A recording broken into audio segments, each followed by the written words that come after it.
Plus ട്യൂബിലേക്ക് സ്വാഗതം. വളരെ പ്രധാനപ്പെട്ട ഒരു വിഷയമാണ് ഇന്നത്തെ എപ്പിസോഡ്. കഴിഞ്ഞ 2 ദിവസങ്ങൾക്ക് മുമ്പ് തിരുവനന്തപുരം ജില്ലയിലെ വെഞ്ഞാറമൂട് നടന്ന ഒരു സംഭവം നിങ്ങളെല്ലാം വാർത്താ മാധ്യമങ്ങളിൽ വായിച്ചു കാണും. അതിൻ്റെ പശ്ചാത്തലത്തിലാണ് ഇന്നത്തെ എപ്പിസോഡ് തയ്യാറാക്കിയിരിക്കുന്നത്. ആ സംഭവങ്ങളുടെ വിശദാംശങ്ങളിലേക്ക് പോകുന്നില്ല. പക്ഷേ ആ സംഭവങ്ങൾ നടന്നതിന് ഒരു പശ്ചാത്തലമുണ്ട്.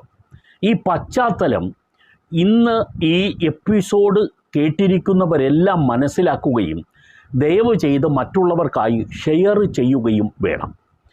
ഇതിൻ്റെ പ്രതിയായ അഫാൻ വെളിപ്പെടുത്തിയതനുസരിച്ച് ഈ സംഭവത്തിന് അയാളെ പ്രേരിപ്പിച്ച കാരണങ്ങളിൽ പ്രധാനപ്പെട്ടതാണ് ഫൈനാൻഷ്യൽ ഇഷ്യൂസ്, സാമ്പത്തിക ബുദ്ധിമുട്ട്, പ്രതിസന്ധി, പ്രയാസം.